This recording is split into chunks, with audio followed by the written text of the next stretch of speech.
Mirar por la ventana de un avión es quizás lo más parecido a mirar por la ventana de una nave espacial. Y si les decimos esto es por el tipo de imágenes que solo podemos ver desde el aire. Claro, mientras nosotros vemos paisajes increíbles o cómo las ciudades hacen juego con las playas y grandes montañas, pues los astronautas literalmente cuando salen al universo ven toda la Tierra, una diminuta y frágil bola azul en medio del espacio negro infinito. Lo interesante de esto no es solo lo que vemos, sino cómo después de aterrizar seguimos viendo el mundo. Cuando los astronautas llegan de las misiones espaciales experimentan un cambio en sus mentes llamado Overview Effect. Este efecto, que genera una profunda sensación de admiración hacia el planeta, hace que sus compromisos por cuidarlo y por mantenerlo vivo tengan una fuerza imparable. Bienvenidos a un nuevo episodio de What What. El Overview Effect es algo que solo experimentan los astronautas, pero se ha comprobado que su impacto en la mente es tan fuerte que diferentes iniciativas alrededor del mundo trabajan con realidad aumentada para replicarlo y hacer que cualquier persona usando unas gafas salga al espacio, pueda sentirlo y por supuesto se haga más consciente del mundo en el que vive. Y aunque no se trata del mismo efecto, hay viajes más pequeños que hacemos incluso dentro de nuestro propio país que nos producen la misma sensación del Overview Effect. Este tipo de viajes a los que nos referimos no son los de negocios o los que hacemos para ir de vacaciones. Por eso en el episodio de hoy queremos contarles cómo fue el viaje que hizo Federico Olave. Y para eso tenemos que retroceder un par de años.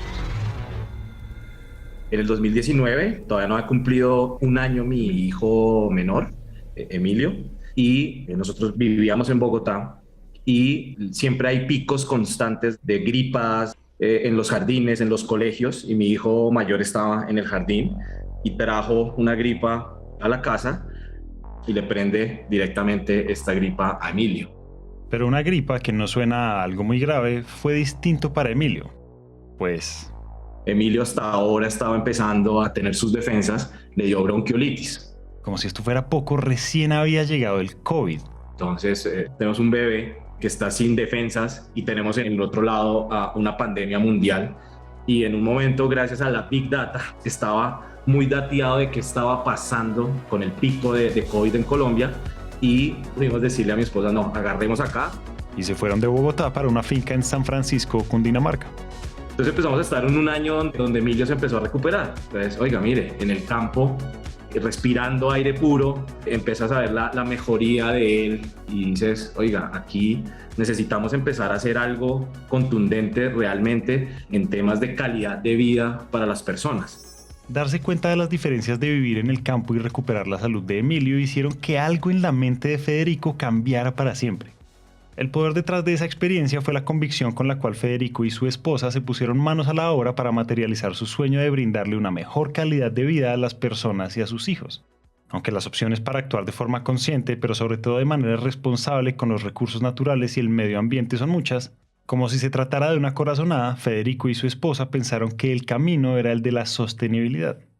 Y creé Economic junto a mi esposa. Y lo primero que empezamos a trabajar fue en el tema de movilidad sostenible. Entonces empieza uno a pensar, el monstruo es el transporte a gasolina. Y sí, pues sí hay parte. Pero entonces empezamos a mirar ese tema de la movilidad eléctrica y decir, bueno, pero ¿qué está detrás de la movilidad eléctrica? ¿Es realmente la solución a todos los problemas que tenemos en el país en temas de movilidad sostenible? Y empezamos a encontrarnos con que, listo, pero es que la movilidad eléctrica también consume 70% más de minería en cobre y en tierras raras. Entonces también tenemos un impacto ambiental detrás de la movilidad eléctrica, no solo en gases de efecto invernadero, sino también hay un impacto en minería que tenemos que revisar hasta dónde se vuelve sostenible o no. Encontrarse con esta otra realidad dentro de una alternativa verde le sirvió a Federico para dos cosas. La primera, para convencerse de una idea que suele repetirse mucho en el sector de la innovación, y es que siempre hay que ir más allá. Y la segunda, que la sostenibilidad se debe evaluar desde tres ejes: el económico, el ambiental y el social. Y dijimos, no, tenemos que ir más allá y más allá. Y lo siguiente fue, ¿cómo podíamos asegurar que toda la movilidad eléctrica fuera de fuentes alternativas como la solar? Si yo tengo una estación llena de paneles solares para autoabastecer los carros, se vuelve inviable porque tendría que almacenar energía y actualmente el almacenaje de energía es costosísimo. Entonces empezamos a mirar, entonces sí me toca recoger de la red Aunque tenemos una matriz energética muy limpia, que es el agua, pues puede ser que algunos vehículos eléctricos estén abastecidos con energía proveniente de termoeléctricas o de otras fuentes. Tanto así que hay un meme que sale un carro eléctrico y lo están prendiendo con planta de diésel, ¿no? Entonces empieza uno a decir, miércoles. Con esa serie de ejemplos que encontró Federico, es aquí donde uno dice que lograr un verdadero equilibrio en la sostenibilidad no es una tarea fácil. Pero como dicen popularmente, el que busca tanto al final termina encontrando lo que busca. Y en esta historia apareció mucho más que la respuesta de qué hacer.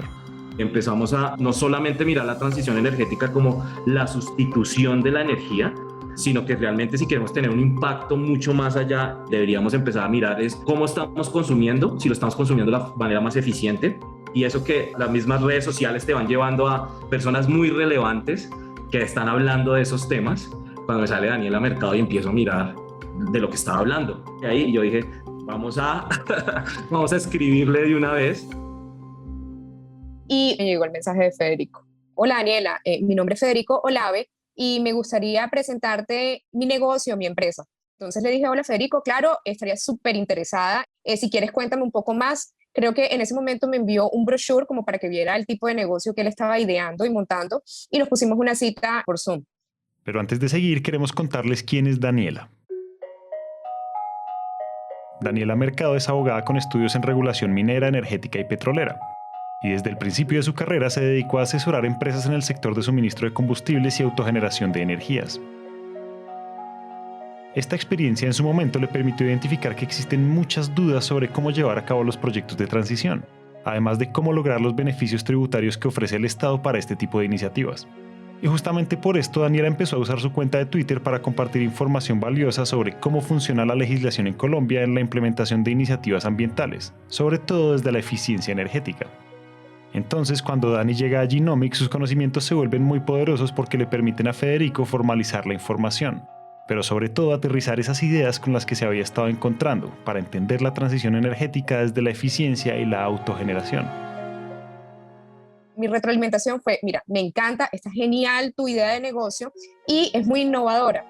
Lo malo en Colombia es que la innovación obviamente siempre va muchísimo más adelante que la regulación. Entonces, estás súper entusiasmado, pero te voy a calmar. Pero luego hubo una segunda charla en donde Federico se vio muy interesado en, Dani, por favor, organízame los contratos. Le dije, bueno, mira, vamos a hacer un contrato en donde se recopile tanto la eficiencia energética como la autogeneración y fui súper sincera con él y yo, mira, generalmente las consultas que me vienen a mí siempre son o de eficiencia o de autogeneración. Ese mix, y se lo dije así, realmente es novedoso. Y cuando le presenté el contrato, Federico lo leyó, me dijo como no, Dani, definitivamente vente a trabajar conmigo, sé parte de Genomics. Ya no quiero que hables de la empresa de Federico, sino quiero que hables de nuestra empresa. Y ahí fue cuando ya empezamos a trabajar y nació ya Genomics como lo que es hoy, realmente. Genomics se convierte en una empresa pionera en Colombia para la creación de modelos de infraestructura eficiente que genera un uso y un consumo eficaz del agua y la energía. Y sobre esto queremos hacer doble clic. Seguro la idea más cercana que nosotros tenemos en el mundo de la eficiencia energética es la de apagar las luces cuando no las usamos. No abrir la nevera si no tenemos necesidad, apagar el aire acondicionado, desconectar los cargadores de celulares. Y aunque todo esto suma, porque la eficiencia sí tiene que ver con los hábitos, pues no se queda solo en eso. También incluye cambios de tecnologías que permitan ahorrar energía y, por supuesto, recursos ambientales y económicos. Por ejemplo, en un estudio que publicó la Unidad de Planeación Minero-Energética en el 2019, se encontró que si sectores como el industrial, los hogares y el transporte mejoraran el uso de la energía, el ahorro que se tendría al año sería de $6.600 millones. Esta cifra hoy representa casi 30 billones de pesos. Lo más valioso de este número no es el tamaño, sino la cantidad de recursos ambientales que podríamos dejar de desperdiciar. Y es por esto que Genomics ve la eficiencia como un servicio que le agrega valor competitivo a cada uno de sus clientes, pues con cada una de sus acciones logran varias cosas, y una de ellas es ahorrarle plata a las empresas. Ese es el dolor de todo el mundo y aunque desde la conciencia por el medio ambiente este factor no debería ser lo más importante, pues funciona para que las personas cada vez más adopten los temas de transición energética.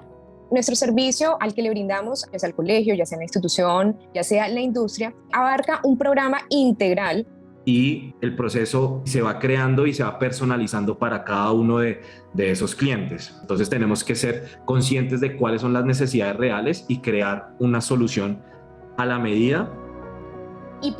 Y permitirnos a nosotros también poder ofrecerle un programa, primero, súper personalizado en cuanto a su consumo, y segundo, hacerle un programa que vaya dirigido a la eficiencia energética. Entonces, nosotros hemos diseñado 6 componentes con los cuales trabajamos y empezamos a ponerle a los clientes para brindarles ese servicio. Entonces, hablábamos desde la medición, pasando por la eliminación de fugas, pasando por el cambio de tecnologías, la automatización, el aprovechamiento y por último llegamos a la sustitución de fuentes de energía. En ese servicio lo primero que hacemos es el diagnóstico de cuál es la situación actual y cuáles son las oportunidades reales que tiene ese cliente. Entonces, hacer una medición, cuánta energía está consumiendo, en qué días está consumiendo más energía, cuáles son las horas en donde está consumiendo más energía, para hacerle como esa radiografía. Entonces, al crear ese perfil, empezar a encontrar unos componentes reales de eficiencia, que el primero es la eliminación de fugas. Entonces, en esa eliminación de fugas, empezamos a encontrar, oiga, es que hay fugas, desperdicios de energía que no deberían estar pasando. Entonces, lo primero que hacemos es cerrar esas fugas y empezar a determinar realmente cuál es el consumo real de ese colegio o de esa institución. Si quizás lo notaron, Federico y Daniela están trabajando con colegios. La cuestión es que en temas de transición energética lo normal es que las instituciones educativas incentiven estos temas desde proyectos pedagógicos. Al final, esta es una manera en la que se despierta en las nuevas generaciones esa conciencia por el cuidado del planeta. Pero las mentes detrás de G-Economics se dieron cuenta que los colegios también tienen un potencial enorme para transformarse y enseñar desde el ejemplo. Entonces, los colegios vienen siendo como ese foco en donde no únicamente se pueden instalar este tipo de servicios, sino que también es como el ejemplo para enseñarle a los niños que para que una sociedad sea sostenible, tiene que tener prácticas también de eficiencia energética y de un consumo responsable.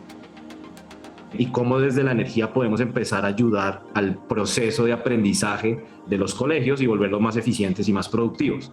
Y yo creo que ahí G-Economic se ha tomado la batuta de decir, ok, listo, hagamos un programa súper integral de acuerdo a las necesidades de esa institución y creemos cuál va a ser esa estrategia en donde no solamente se va a hacer un cambio superficial, sino un cambio en conciencia. Porque primero se le está enseñando a los niños, a quienes van a ser los adultos de mañana, que tener prácticas responsables y que la sostenibilidad es importante para la economía y para lo social. Y segundo, se le está brindando calidad en cuanto a recibir la educación. Creo que esos 2 puntos son súper fundamentales. ¿Y saben qué es lo mejor? Que en los colegios también se cumple la promesa del ahorro. Yo ahí complemento también, entonces ahí podemos mencionar el caso de uno de los colegios. Es un colegio en la costa Caribe, donde con solo haber puesto el componente de medición, haber eliminado las fugas y haber hecho un cambio de su tecnología del 20% y automatizar un 15% del total del colegio, logramos que ese colegio tuviera un ahorro de 50 a 60 millones de pesos anuales. Entonces uno dice, pero wow, ¿solo con eso? Sí.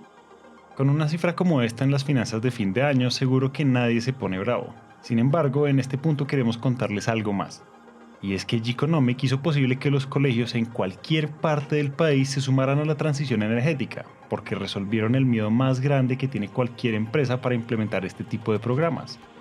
¿Cuánto dinero me va a costar? La respuesta corta es nada, porque todos los gastos los asume G-Economic. Ni los colegios ni las empresas tienen que sacar dinero extra para que la transición empiece a funcionar. Lo que hace G-Economic es firmar contratos de 10 o 15 años sobre los ahorros en dinero que empieza a generar cada cliente. Y aquí aparece de nuevo la personalización. Además de las ventajas obvias que esto tiene para el bolsillo, este modelo de financiación hace que, de alguna manera, todos se comprometan para que la eficiencia energética funcione de verdad. Hoy G-Economic no trabaja solo, pues de la mano de varias universidades en el país y de agentes internacionales, estudian, investigan y revisan el potencial energético de territorios como Buenaventura, Santa Marta o Tolú para desarrollar sistemas de energías limpias que favorezcan la transición, pero también el desarrollo económico, social y ambiental para las comunidades en esas regiones. Y a pesar de que la carrera continúa, aquí queremos volver al principio de esta historia. Si Federico un día no hubiera tenido que salir de viaje, es probable que nunca se hubiera propuesto crear algo para mejorar la calidad de vida de sus hijos, Emilio y Lorenzo. Y por supuesto, ninguno de los programas que hoy hace posible G-Economic existirían. Hoy son colegios, empresas, universidades y cientos de personas las que hacen parte de este sueño, y las que creen que la transición energética, más que una forma de resolver los problemas que tenemos con el medio ambiente, es una manera de darle la mejor vida posible y en equilibrio a los que más queremos. Por eso, este episodio solo puede terminar con la invitación que Federico se sigue haciendo todos los días. Es una invitación a ver el big picture, ¿no? O sea, a ver la película completa, a entender dónde están esas oportunidades. Hemos encontrado algunas, pero estoy seguro que parte de los que son hoy competidores encontrarán muchas otras, y no reduzcamos el discurso a los paneles solares o como empezó todo esto que fue a la movilidad eléctrica, nos vamos a salvar. No, tenemos que desde los pequeños detalles hasta las grandes infraestructuras, hay mucho por desarrollar. Hasta acá llegamos hoy. Esperamos que este episodio haya prendido el bombillo de las ideas, y si les gustó lo que oyeron, los invitamos a dejar una reseña de 5 estrellas en Apple Podcast o a seguirnos en Spotify. Les recordamos que pueden escribir al WhatsApp de los productores +57 317 316 9196 y pueden iniciar la conversación en redes sociales con el hashtag WhatWhat. Si están interesados en conocer más sobre soluciones energéticas, los invitamos a que nos sigan en nuestro LinkedIn Empresas Gasco y Gas Vida Gas. Ahí van a encontrar artículos, invitaciones a webinars y mucho contenido valioso alrededor de la energía. Este episodio de WhatWhat fue dirigido y producido por Araceli López, editado por Carlos Bernal y Natalia Hidárraga. El trabajo gráfico es realizado por Luisa Ríos. Gracias a Santiago Bernal por la musicalización desde mixyourcontent.com. Todos los episodios son alojados en Spreaker.com. Esta es una coproducción de Empresas Gasco y Naranja Media. Yo soy Julián, muchas gracias por escuchar y nos vemos en el próximo episodio.